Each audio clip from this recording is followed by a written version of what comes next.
Bom dia a todas, bom dia a todos. Vocês viram, o seminário tem a ver com essa abertura, com o Siba. Cada vez que eu dou um passo, o mundo sai do lugar. Eu acho que a gente está aqui para dar passos juntos, passos firmes, passos sólidos, mas passos rápidos, que eu acho que a gente precisa muito. Mas queria começar dando bom dia e agradecendo, obviamente eu vou esquecer gente aqui, mas agradecer a nossa governança, os conselheiros, os diretores que estão aqui, quantidade enorme de parceiros, secretária Eliana, secretária Fátima, que eu estou vendo, os outros secretários são parceiros nossos do Jovens Futuro, vi vários aqui dos palestrantes, dos mediadores, agradecer os pesquisadores da BPN, da Associação Brasileira de Pesquisadores Negros, do Projeto Afrocientista. É bom sempre comemorar. Agradecer... vocês me atrapalharam aqui, eu tinha uma lista de agradecimento. Mas, assim, as 30 instituições que nós temos o fomento para poder, desde o ano passado, mantendo essa agenda. Há 3 anos, fomentos que passaram esses períodos duros, que já foram para o passado, mas que foram difíceis para todos nós. Agradecer o pessoal que está na divulgação, Geduca, Porvir, o Nexo, agradecer toda a produção e agradecer, sobretudo, minha equipe. Tem vários aqui. Os que estavam na concepção e botar isso aqui em pé, depois vale a pena vocês circularem lá fora, né? João Marcelo, Rafa, Carol, tantos outros, e agradecer a equipe toda, Maju, Tiago, Núbia, Ricardo, João, e sem essa dedicação, sem esse compromisso, sem essa luta com muito sentido de pertinência dessa equipe aqui, que tem mais de 100 pessoas, eu acho que a gente não estaria conseguindo fazer tudo o que a gente tem realizado nesses últimos anos. Mas eu queria... Assim, a gente está retomando, né? Para quem nos conhece há mais tempo, a gente tinha uma cultura de 2 seminários por ano. Então, estamos retomando isso, passando aí o período da pandemia, da Covid, e acho que a primeira coisa é que a gente está aqui juntos para celebrar nossas vidas, né? Eu queria que a gente pudesse ter um momento de celebração comum entre nós todos, e mais do que isso, celebrar nosso compromisso, todos que estão aqui, com as crianças, com os adolescentes, com os jovens das escolas brasileiras como um todo.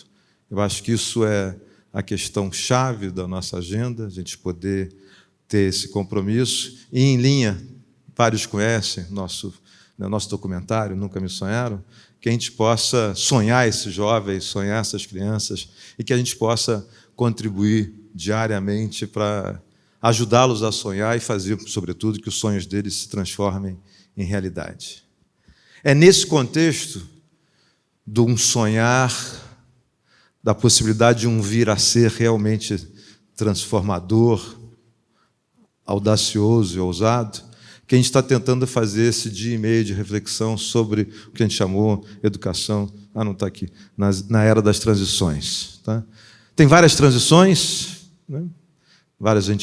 Algumas a gente não mencionou, mas a gente está focado em 5, que já é um baita desafio, e como é que a gente pode caminhar nessa direção de entender o papel da educação e a nossa agenda em torno disso. Né? A transição demográfica, né? Vai começar logo essa primeira mesa aqui que vocês vão ver. Né?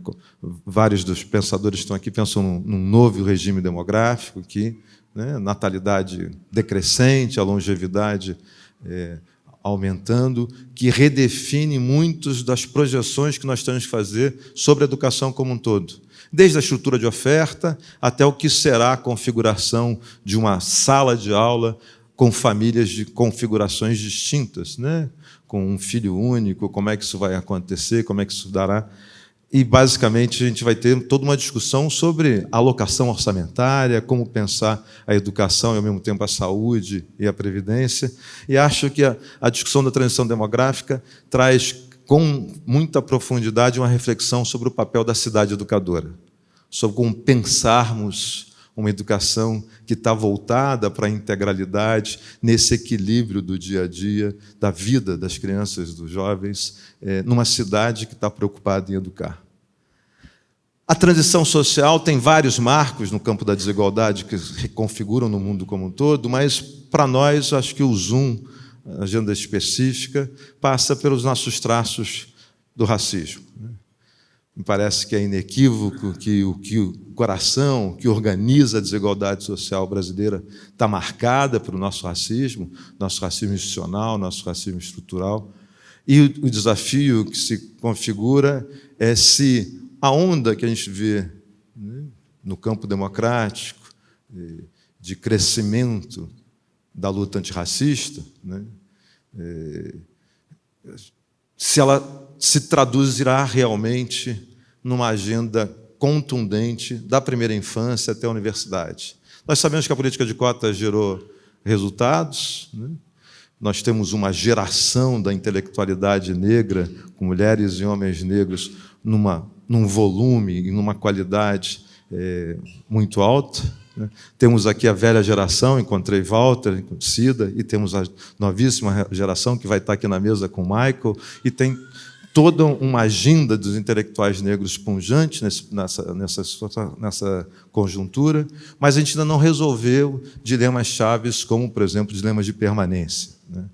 As nossas taxas de evasão no ensino básico são muito altas, e as nossas taxas de evasão, mesmo dos estudantes cotistas de escolas e universidades públicas, ela também é muito alta. A gente precisa, portanto, pensar numa estratégia de ação afirmativa que vá desde o acesso, mas também pense na permanência e pense depois todo o campo dos egressos.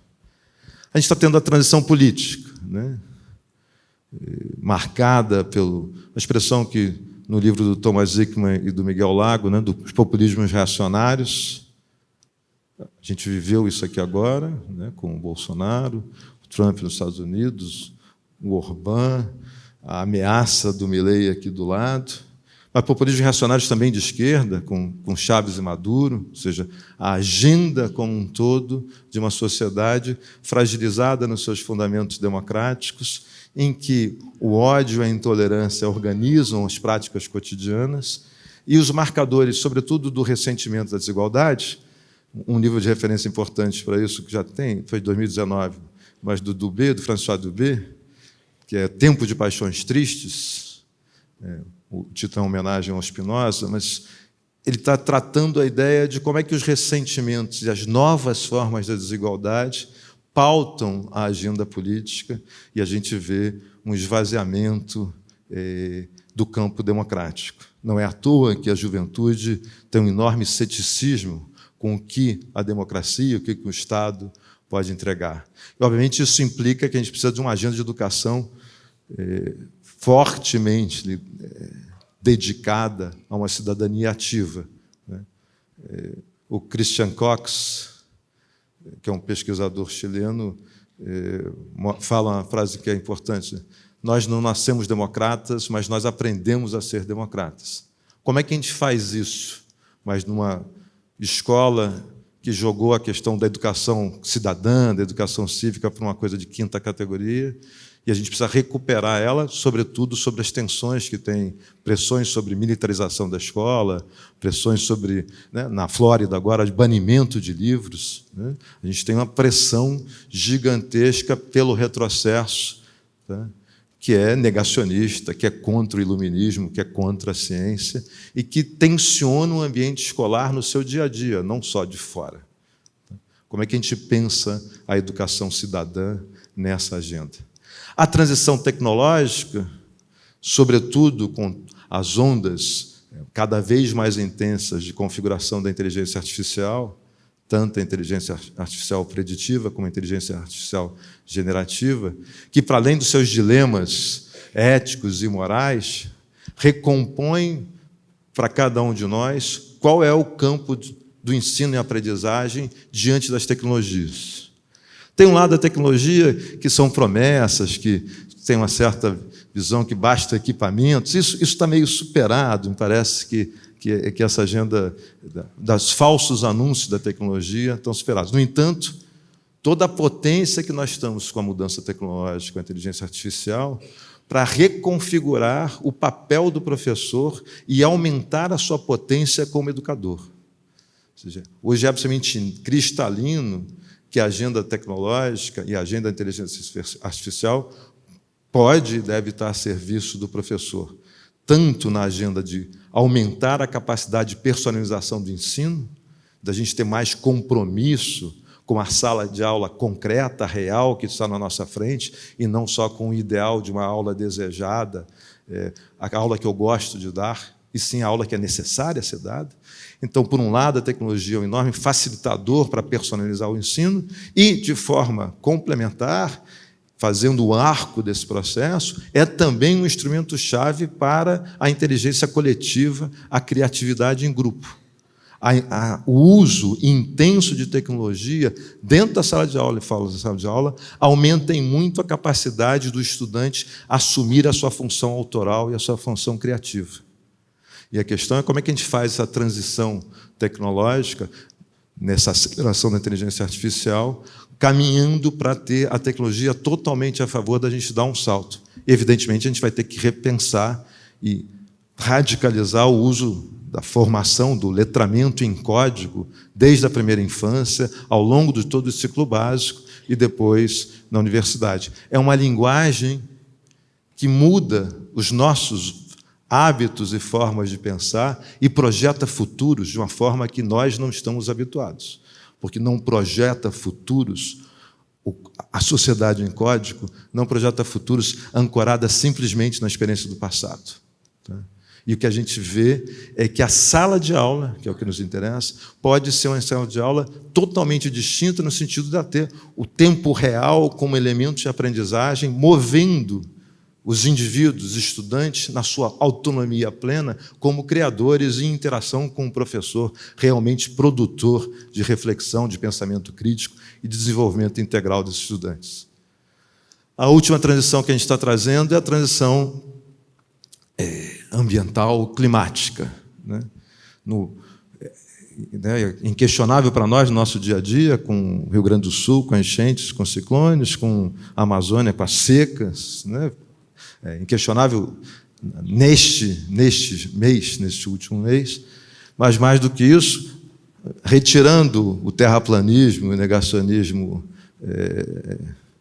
exótico e estéril que nós temos, as mudanças climáticas colocam para nós, sociedade brasileira, um desafio que talvez a gente nunca tenha enfrentado ao longo de toda a nossa história. Porque se adequar às mudanças climáticas pode ser um caminho que está caindo no nosso colo, da gente fazer, diante dessa transição, uma mudança do nosso modelo de desenvolvimento em direção a uma economia de baixo carbono, que pode ter o Brasil como um player absolutamente relevante, não só pelas suas vantagens comparativas inequívocas, mas, sobretudo, pelas vantagens competitivas que ele pode gerar, produzindo, inclusive, soluções climáticas relevantes para o destino do planeta. Agora, a questão-chave é que, se a gente fizer a escolha por uma transição efetiva em direção, uma transição ecológica efetiva em direção à economia de baixo carbono, o principal gargalo que nós temos é a educação. Nós não teremos como ter pessoas em sintonia com esta mudança estrutural que pode colocar o Brasil gerando um valor agregado significativo e se posicionando de forma soberana com muita relevância no cenário da geopolítica internacional. Essas transições, portanto, colocam o Brasil a possibilidade da gente dar um salto relevante que reconheça o senso de urgência das transições que a gente está vivendo, que reconheça a relevância e a pertinência dessas transições e que reconheça a imprevisibilidade dessas transições. porque várias delas podem desandar no mundo ou podem desandar no Brasil. Tá certo? E a questão é como se darão os nossos compromissos individuais e os nossos compromissos coletivos, nossos compromissos no ambiente de trabalho, compromissos corporativos, nossos compromissos no ambiente coletivo, político, para caminharmos em direção a não só nos relacionarmos com essas transições, mas sairmos dessa transição com muito mais potência. E o valor-chave desse processo passa pela capacidade da gente ter uma estratégia de densidade da educação, de educação de qualidade, e, como Chico Soares diz, na nossa realidade desigual, qualidade só se faz, só se institui se for para todos, uma educação de qualidade para todos, que tenha altas expectativas, né, Rodrigo? Altas expectativas dos professores para cada uma e cada um dos seus estudantes, com a perspectiva de termos altas expectativas para fazermos a transição que é necessária para o Brasil, como sociedade, estar na primeira Liga das Nações. Isso é possível. Talvez fosse muito difícil algumas décadas atrás. Mas, obviamente, isso requer uma coisa curiosa, que é fazer o feijão com arroz, mas, ao mesmo tempo, criar novos trilhos e um novo trem para colocar nesses trilhos e um trem de alta velocidade. Se isso for verdade, nós precisamos, na educação, discutir como dar densidade à educação a partir do registro do ordinário. É óbvio que precisamos de momentos extraordinários. O extraordinário galvaniza, cria campos reflexivos, articula, projeta momentos, mas a gente não pode querer fazer uma transição tão forte na política educacional e no cotidiano da nossa agenda educacional, que nos ancore de forma sólida para lidar com estas transições como um todo, se a gente pensar só no registro extraordinário.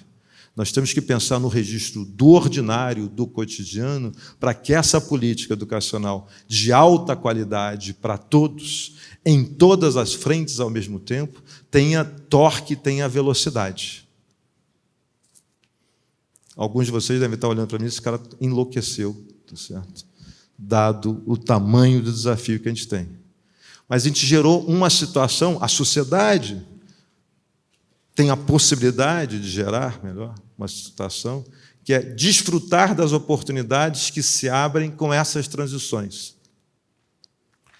Algumas que lidam com a reparação histórica e outras que lidam com o projeto que se anuncia da sociedade do conhecimento, que se institui, né, a partir da segunda década do século XXI. Mas, para fazer isso, a gente precisa ter uma aspiração muito alta. Uma aspiração, e a aspiração só faz sentido se a gente conseguir declinar ela em estratégia, em tática, em operação, né? Senão ela fica só no campo do desejo. E, para fazer essa aspiração muito alta, a gente precisa, talvez, apostar nessa linha de construir novos trilhos para a educação, colocar um trem de alta velocidade e seguir nesse processo. Eu termino aqui quase com um depoimento pessoal, porque para dar coerência a essa provocação que eu estou fazendo aqui para vocês, que o Instituto está provocando para os nossos dia e meio de reflexão, é que eu me entendo como um utópico pragmático, o que é quase uma contradição em termos, certo? Mas acho que a utopia pragmática organiza a possibilidade de a gente ter esta ousadia. Porque, em última instância, o que eu acho que a gente pode almejar é como é que a gente dá radical consistência, densidade e aprofundamento ao campo da razão. E a gente tem que estar alerta, porque a gente está vivendo várias tensões negacionistas, né, de um retrocesso inacreditável, que recusam a razão. Mas como é que a gente consegue, simultaneamente, ter o imperativo categórico da razão associado ao imperativo categórico da paixão?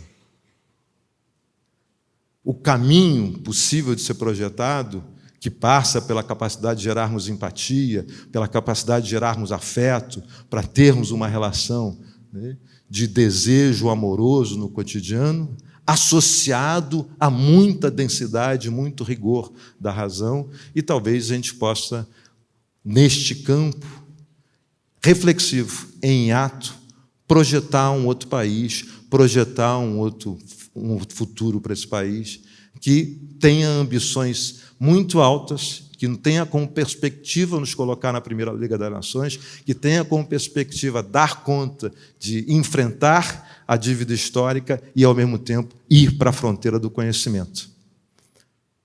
Para isso, precisamos, uma coisa que eu disse no início, sonhar os nossos jovens. Para isso, precisamos ter uma ambição gigantesca e saber que, a cada passo que a gente dá, a gente está construindo o futuro. Um ótimo seminário para todos nós, que a gente fique em paz.